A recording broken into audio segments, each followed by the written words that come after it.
Holy moly.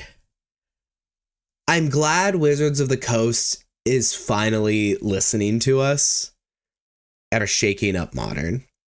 I'm Ryan, by the way, and this is my reaction to the most recent ban announcement.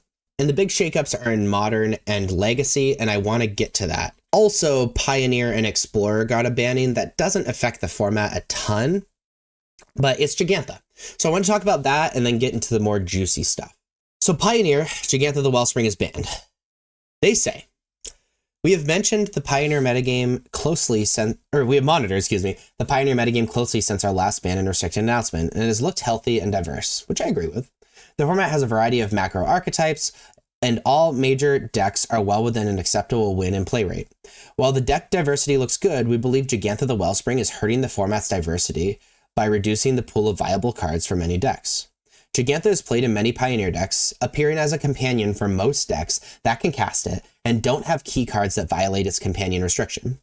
The value of having access to an extra card in games where resources are tight means most decks that can play Jegantha do, regardless of how it fits into their strategy. That's totally true. This hegemonizes the cards that these decks play, with top-end cards in particular suffering. It's hard to justify playing a personal favorite card or a metagame-specific call if it means giving up Jegantha. It's important to us that Pioneer remains a place where players can use their favorite cards from Standard, and Jegantha does a lot to prevent this, as many of our more powerful cards aimed at Standard tend to have more than one mana symbol in their cost for balance. In interest of increasing card diversity in the format, Jegantha the Wellspring is banned in Pioneer. And a similar thing in Explorer because they're trying to keep it close to Pioneer. My reaction to this is I see what they're talking about. I disagree with a few things, though. I disagree with the idea that its top-end cards are suffering, because if a card is top-end and has multiple mana symbols and is powerful enough, it would be worth it to play Jegantha over it in your deck. Also, the idea that Pioneer is a place to play your powerful Standard cards, I mean, kinda. It's not really a thing anymore, though. I think it's just like what Modern used to be way back when as far as power level goes, where occasionally Standard cards will bleed their way into Pioneer. But overall, I agree. Overall, the cards that I think were suffering were the cards that just weren't worth to play over the Jegantha. The flex slots are just decided. There's less builds you can have, and yeah, it reduces the card choices because it's just good. And nobody liked revealing Jegantha because it wasn't. I mean, the point of companions is for it to be a build around, and Jegantha was more like a slightly modify a couple flex slots, and it's just jammed in decks that can cast it. And that's no fun at all. So while it's not a power level ban, and I disagree with their reasoning, I can see why it's banned. Now let's talk about Legacy, because there's a few things happening in Legacy that are really cool. So there's two bannings that happened: Psychic Frog and Vexing Bauble. So let's read what they have to say, and then I'll talk about my thoughts. So for Psychic Frog, with the last announcement, we banned Grief to curb the dominance of Dimir Reanimator. We achieved that to some degree, but not quite to the extent we were hoping. With Dimir Reanimator sitting at double the play rate of the next most played strategy and maintaining a strong win rate, we believe more action is needed. Psychic Frog plays extremely well within the general shell of a Reanimator strategy, providing a threat that must be answered and that is always able to give you value when drawing your expensive reanimation targets. Yep. The Reanimator deck has been able to circumvent anti-graveyard technology by having an extremely efficient, fair game plan. While we believe Reanimator could be a healthy archetype for Legacy, it should have its usual weaknesses. Additionally, the power of Psychic Frog narrows the range of Reanimator variants, forcing players to consolidate down to a tight Dimir shell. The same effect is seen in Dimir Murktide deck lists. Psychic Frog is strong enough to prevent folks from exploring white, red, or green to these blue-based tempo decks to increase the diversity among these existing archetypes while not completely removing them from the format. Psychic Frog is banned. I can totally see this. Frankly, when I picked up Legacy, it just feels incorrect to not play Psychic Frog, and you're essentially forced to play Dimir if you want to play a tempo-y fair deck, even besides its reanimation stuff. So I hope the data supports this, but as far as health of a format, I can get behind it. Now, as far as Vexing Bauble, let's see their reasoning here. One of the pillars of Legacy is free counter magic. Yep, like Force of Will, Force of Negation. It is part of the glue that holds the format together. When certain strategies can ignore this pillar at very little cost to their primary proactive game plan, the format can begin to fall apart quickly. Decks like Mystic Forge combo, Painter's Servant combo, and other red Ancient Tomb decks are happy to include a 1-mana artifact that can replace itself when it's no longer useful. While the inclusion of Vexing Bauble is a rather recent development in the Legacy metagame, it has proven to be successful and a powerful one. When a concerning win rate among decks that include multiple main deck copies of Vexing Bauble and its inherent strength against a pillar of the format, it has been banned in Legacy. I can agree with this. I don't think it was hyper overpowered. It was definitely super annoying to play against because it means you can't force of will stuff. But if Wizards is deciding that like free spells are a pillar of the format and they want to make sure those are still playable and important, then, you know, that makes sense that it is being banned. I'm really excited to see the future of Legacy because this tackles like all of the top decks.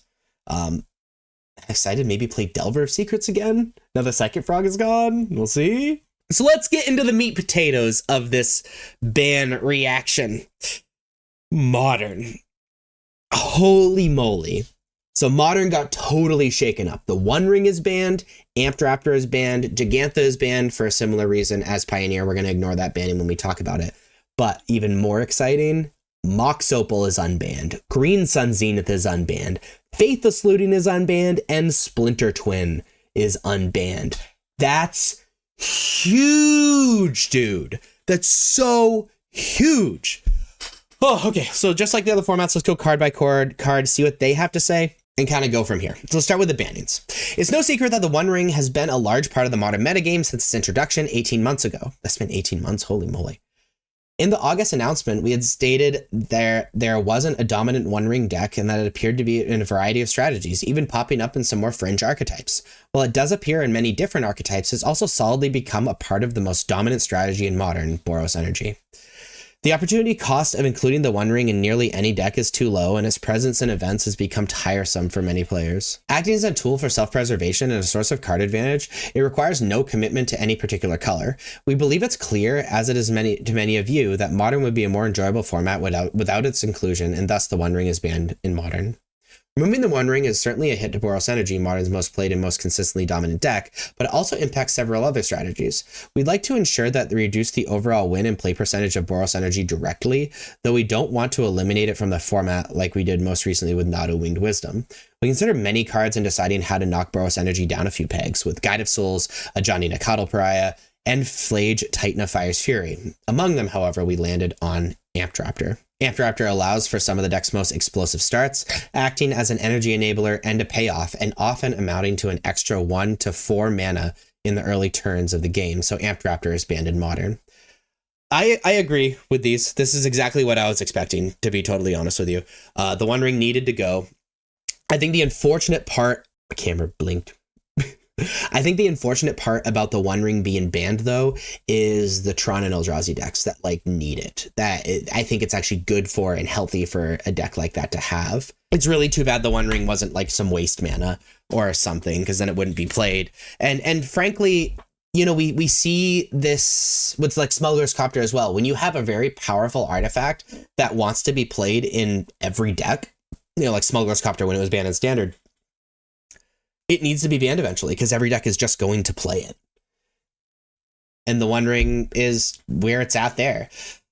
That being said, the early versions of Boros Energy didn't play the One Ring and it was still like really dominant. So it also makes sense that they had to nail something else. It's weird they mentioned Guide of Souls, Ajani, and Flage because I thought it was between Amped Raptor and Ocelot Pride, but also I think as a rule, they attempt to not ban their rares and mythics, especially their mythics, if they don't have to. So it makes sense that of the cards they landed on and justified the uncommon. I'm excited to see where Modern goes because right now Modern is based around either playing energy or beating energy, especially with these unbannings. So let's talk about Mox Opal first. They said, for much of Modern's history, artifact decks have been a pillar of the format, with decks like Original Affinity, Krark-Clan Ironworks combo, and even Lantern Control. But it's been a while since we've seen such a strategy be competitively viable. Well, Hammer Time, but you know, it's fine. We took a couple shots to elevate artifact strategies in Modern Horizons 2 and Modern Horizons 3, but alas, the power simply wasn't there. Mox Opal was banned in 2020 after the introduction of Modern Horizons, which included our good friend Urza, Lord High Artificer. While opening hands contain Mox Opal can be quite explosive, it's not like we ever stopped printing strong anti-artifact cards. Look at you, Meltdown and Wrath of the Skies. Our expectations are that the reintroduction of Mox Opal will give rise to several interesting artifact strategies, both old and new, without adding power to strong decks, and so Mox Opal is unbanned in Modern. 100% agree. I can't think of an artifact strategy that would be obscene that the format can't deal with. And there's no reason for there to be something on the ban list that isn't going to break the format. It lets people play their expensive cards. It lets people play the strategies that they want to. This is awesome. Green Sun Zenith. They said Green Sun Zenith has been banned in Modern since 2011, banning during a time where green decks were too strong. The card offered a level of consistency and flexibility that was difficult to combat, often narrowing the range of cards you consider playing. In fact, the logic we used to ban Jegantha this time around applies to why Green Sun Zenith was banned in the first place. But that was over a decade ago.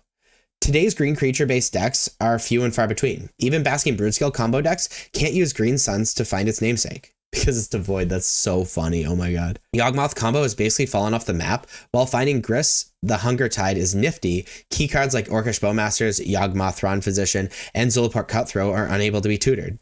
Can elves make a resurgence? Totally possible. And I agree with that. Like, if we can't think of a deck Green Suns would be absolutely insane in, and like make broken, then unban it.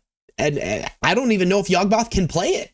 They probably play some amount, but like, I love that Green Sun's unbanned. And like I said, it makes elves good, or at least possibly good, and just opens up to like maybe some beatdown decks. Might not be strong enough for Modern, but still really, really cool. You should always look to unban cards that would not break the format. So let's talk about Faithless Looting. Back in 2019, after Pro Tour Barcelona, it was clear that Hogak Arisen Necropolis was stronger than intended. One of the cards that died for Hogak's sins was Faithless Looting. I've said that so many times. But Faithless Looting has propped up a multitude of strategies. Arc-like Phoenix, Hollow One, Dredge, and even some fair mid-range decks featuring cards like Young Pyromancer and Seasoned Pyromancer all playing Faithless Looting. Now, 5 years later, we're interested in seeing what Faithless Looting can do without a certain giant avatar rearing its ugly head. Much like with the discussion of Mox Opal, we've introduced several anti-graveyard cards into Modern since Looting's removal, namely Endurance and Boggart Trawler. Faithless Looting is unbanned in Modern. This is the one I personally am most excited for. I love these graveyard strategies, but also it's really, really good alongside these like Young Pyromancer, Seasoned Pyromancer strategies. And personally, my favorite historical deck in Modern, besides Bloodbraid Junt, is Creativity. Being able to play Faithless Looting in like a Junt Creativity shell. So excited. And maybe the one all of you are the most excited for, Splinter Twin. It's a question for the ages. Would Splinter Twin be strong in today's Modern? Twin was banned back in 2016 after consistently being at the top of the metagame and taking down a few Pro Tours. The fear of tapping out into 3 open mana and dying was real. Do you hold mana open for removal, or try to progress your board state in hopes of getting the game over before they can assemble their 1-2 punch of Pestermite and Splinter Twin? History tells us that replacing Splinter Twin with Kiki Jiki Mirror Breaker doesn't cut it. So can 8 years of format evolution keep the Twin combo in check? We think it can. Answers exist that once didn't, including several 0 mana cards that can keep you alive if the opponent decides to tap out their 4 mana enchantment. Solitude, Force of Negation, Force of Vigor, and Flare of Denial have all seen competitive play, and each of them can solve play patterns that Twin decks once exhibited. I'm very excited for Splinter Twin to be back in the format. I never grinded with Splinter Twin, but the Splinter Twin matchup was so skill intensive, knowing whether to leave up mana for removal or not, understanding the play patterns and being able to read if they had Twin or Pestermite or anything like that.